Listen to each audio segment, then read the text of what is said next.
Hi hello నమస్తే దోస్తులు. ఏ Saudi ఎడారి నువ్వు మారిపోయినావు. లేదు నేను మారలేదు. లేదు లేదు నువ్వు మారిపోయినావు. అబ్బా నేను మారలేదు. అట్లా అంటావా? నువ్వు మారిపోయినావు అంటే నేను మారలేదని అంటావా? సరే నువ్వు ఎట్లా మారిపోయినావు అనేది మన వాళ్ళందరికీ ఇప్పుడే చూపిస్తా. ఒకప్పుడు ఇట్లుండేదానివి, ఇప్పుడు సౌదీ ఎడారిలో అద్భుతాలు సృష్టిస్తున్నావు. ఈ పువ్వులను అయితే చూడరు ఫ్రెండ్స్, సేమ్ మన చామంతి పూల టైపే ఉన్నాయి. మొత్తం ఉసుకే తప్ప ఏం లేదు. అటువంటి భూమిలో అలాంటి పూలు పూస్తున్నాయి. సౌదీ అనగానే మనకు ఫస్ట్ ఏం గుర్తుకొస్తుంది? అబ్బా మొత్తం ఎడారి ఉంటుంది అనుకుంటాం. నిజమే, సౌదీలో ఎడారే ఉంటుంది, కానీ ఆ ఎడారిలోనే ఇప్పుడు ఇటువంటి పూలు కూడా పూస్తున్నాయి. ఈ చెట్టునైతే చూడరు, ఇది ఏం చెట్టు ఏం పూలు మనకైతే తెలియదు, కానీ చూడరు మొత్తం రెడ్గా ఉన్నాయి. ఎంత మంచిగా ఉన్నాయి పూలు అయితే. అవి మళ్ళీ వీటిలో ఆకులు కూడా ఏం లేవు, ఓన్లీ పూలే మాత్రమే ఉన్నాయి. అయ్యో, ఇప్పటిదాకా కూడా ఇంత చూసినా మన వీడియోకి ఇంకా లైక్ చేయకపోతే మాత్రం వీడియోకి అయితే ఖచ్చితంగా లైక్ చేయరు. ఇంకా ముందు ముందు పూలను చూస్తే మాత్రం షాక్ అవుతారు. ఈ చెట్లను ఎవరైనా పెట్టిరా అంటే అది కూడా కాదు. పోనీ ఎవరైనా వీటికి పెట్టి నీళ్ళు పోతురా అంటే అంత అసలు ఛాన్సే లేదు. ఎందుకంటే మొత్తం ఎడారే. ఈ ఎడార్లకు వచ్చి ఇక్కడ నీళ్ళు అయితే ఎవరు పోయ్యరు. అయినా కానీ ఇటువంటి చెట్టు ఇది ఒకటి బతికి ఇట్లా పూలు పూతుందంటే ఏమంటారు? గ్రేటే కదా. నిజంగా ఇటువంటి పూలను ఎట్లా వర్ణించుడు కూడా నాకైతే అర్థమవుతలేదు, ఎందుకంటే అంత మంచిగా ఉన్నాయి తెలుసా. ఇక ఈ పూలను చూసుకుంటూ నడుచుకుంటూ పోతున్నా. అట్లా పోయేటప్పుడు నాకు ఇంకొకటి వెరైటీ కనబడ్డది. అదేంటంటే ఈ పవర్ పోల్స్, పెద్ద లైన్ ఇది. ఈ పోల్స్ అయితే చూడుర్రి, ఇది పోలు ఐరన్ తోటి చేసిన పోల్ అయితే కాదు, కట్టెతోటి చేసిన పోలు. ఏం నమ్మరంటారా? చూపిస్తా చూడుర్రి. కట్టెతోటి ఇంత పెద్ద పోల్ చేసిరు చూసిరా. కట్టె చుంచి కట్టె పేడ తీసి కూడా మరి మీకు చూపిస్తున్నా. కట్టెతోటి ఇంత పెద్ద పోల్ తయారు చేసి అంత పెద్ద లైన్లు గుంజి అంత స్ట్రాంగ్ ఉన్నాయంటే మామూలు విషయం అయితే కాదు. చూడురి మొత్తం కట్టెతోటే చేసిరు ఈ పవర్ పోల్స్ అయితే. అంత పెద్ద పవర్ లైను అది అసలు ఎట్లా అవుతుందో కూడా నాకైతే అర్థమైతే లేదు. మళ్ళీ అంత పెద్ద కట్టె అసలు ఎక్కడ దొరికింది, దాన్ని అంత స్ట్రాంగ్ ఎట్లున్నది, అంత పెద్ద పవర్ లైన్ కెపాసిటీని ఆపిందంటే గ్రేటే అబ్బా. నిజంగా నేను పనిచేస్తున్న ఈ ఏరియాలో అయితే వింత అయితే నాకైతే కనబడుతున్నాయి. ఇవి అయితే యూద్దుర్రారి, ఇది అసలు ఇవేంటి అయితే నాకైతే అసలు అర్థమే అయితే లేదు. ఇది కూడా ఏదో ఒక రకం అయితే పువ్వులైన అయితే అర్థమైంది, కానీ ప్రస్తుతం ఇదేంది మొగ్గ దశలనే ఉన్నది. మొగ్గనైతే ప్రస్తుతానికైతే ఇట్లా ఉన్నది.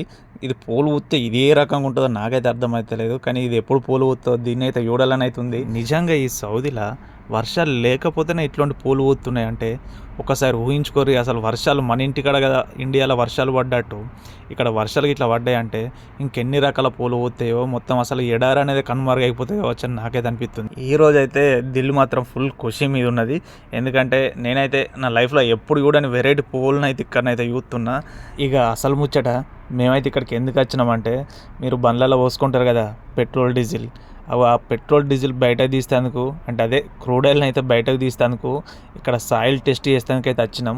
ఇక అందుకని ఇక్కడనైతే కొన్ని షాంపిల్స్ అయితే తీసుకున్నాం. షాంపిల్స్ తీసుకొని బండ్లని అయితే పెట్టుకున్నాం.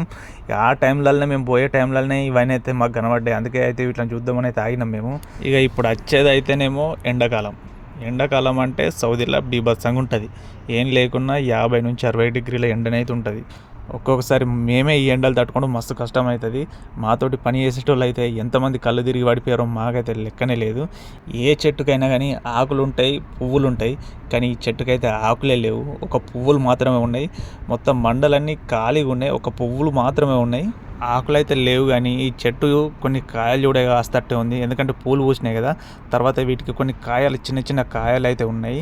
అయితే ఈ కాయలు రాలిపోయి మళ్ళీ తర్వాత ఎప్పుడన్నా అనుకోకుండా వర్షాలు పడతాయి కదా, అప్పుడు తిరిగి మళ్ళీ ఈ చెట్లు మొలుతాయి కావచ్చు అనుకుంటా. ఇక ఇప్పుడు మనకి ఇంకొకటి వెరైటీ వింత రకం పువ్వు అయితే కనబడ్డది. దీన్ని మీకు చూపిస్తా. నిజంగా మీరైతే షాక్ అవుతారు ఈ పువ్వుని చూస్తే. నిజంగా ఫ్రెండ్స్, ఈ చెట్లను చూస్తే నాకైతే ఒకటి అనిపిస్తుంది, బ్రతకాలన్న దృఢ సంకల్పం ఉండాలి. కానీ ఎటువంటి పరిస్థితులైనా కానీ, ఎటువంటి కష్టాలు వచ్చినా సరే కానీ, ఈరోజు మనం తట్టుకున్నామంటే రేపు ఖచ్చితంగా గెలుస్తామనే నమ్మకం అయితే నాకైతే అనిపిస్తుంది. ఈ పువ్వులు అయితే 3 రకాలు అయితే మనకు అనిపిస్తున్నాయి. కిందనైతే వాడిపోయినాయి, ఈ మధ్యలో అయితే ఎల్లో కలర్ ఉన్నాయి, పైననైతే లైట్ పింక్ కలర్ ఉన్నాయి. నిజంగా ఈ పూలను చూస్తే ముచ్చటెత్తుంది. ఒక సైడ్ చూస్తేనేమో తామర పూల లెక్క అనిపిస్తుంది, ఇంకొక సైడ్ చూస్తేనేమో మన లిల్లీ పూలు ఉంటాయి చూసినా అవి ఇట్లా తీరనిపిస్తున్నాయి. నిజంగా ఈ పూలే వెరైటీ అబ్బా. ఈ చెట్లకి కనుక మాటలు వస్తే నిజంగా మనుషులతో ఒక మాట అంటుంటుండే కావచ్చు. మీరైతే నీళ్లు పోసి నన్ను ఇలా బతికిర్రి, రేపు స్వచ్ఛమైన గాలి ఇచ్చి మిమ్మల్ని నేను బతికించుకుంటా అని అవి ఇట్లా కన్నీటి బాధనైతే మనతోటైతే చెప్పుతుంటుండే కావచ్చు. నిజంగా ఫ్రెండ్స్, మనందరం ఒప్పుకోకపోయినా కానీ ఈ ప్రకృతికి మనం ఎంత నష్టం చేసినా, ఈ చెట్లను ఎన్ని చెట్లను మనం కొట్టేసినా అవైతే మనకు మంచినే చేస్తున్నాయి కానీ చెడునైతే ఎత్తలేవు. చివరిగా ఒక మాట ఫ్రెండ్స్, ఇప్పుడు ఆక్సిజన్ను హాస్పిటల్నే కొనుక్కుంటున్నాం కానీ భవిష్యత్తులో మాత్రం ఇప్పుడు మన ఇంట్లో ఒక ఫ్యాను, ఒక కూలర్, ఒక ఏసీ, అట్లనే ఒక ఆక్సిజన్ సిలిండర్ కూడా ఉందని చెప్పుకునే పరిస్థితికి మాత్రం మనం తెచ్చుకోవద్దు ఫ్రెండ్స్. సో ఫ్రెండ్స్, ప్రకృతిని కాపాడుకుందాం, మనతో పాటు మన భవిష్యత్ తరాలను కూడా కాపాడుకుందాం. నిజంగా ఈ సౌది అయితే ఇట్లా మారుతున్నందుకు, పచ్చగా అవుతున్నందుకు నాకైతే చాలా సంతోషంగా అయితే అనిపించింది. ఈ మారిపోతున్న సౌదీని చూస్తే మీకేమనిపించిందని అయితే ఖచ్చితంగానైతే కామెంట్లు అయితే పెట్టారు. సో ఫ్రెండ్స్, ఇదండి ముచ్చట. మన వీడియోని అయితే మీరు చూసి ఎంజాయ్ చేసిరు అనుకుంటున్నా. మన వీడియో కోసం అయితే ఒక లైక్ అయితే ఖచ్చితంగా చేసుకోర్రి, అట్లానే మీ ఫ్రెండ్స్కి షేర్ చేసుకోర్రి, సబ్స్క్రైబ్ చేసుడు అయితే అస్సలు మర్చిపోకరు ఫ్రెండ్స్. మీ సపోర్ట్ ఎప్పుడు ఇలాగే ఉండాలి. మీ అందరికీ థ్యాంక్ యూ సో మచ్.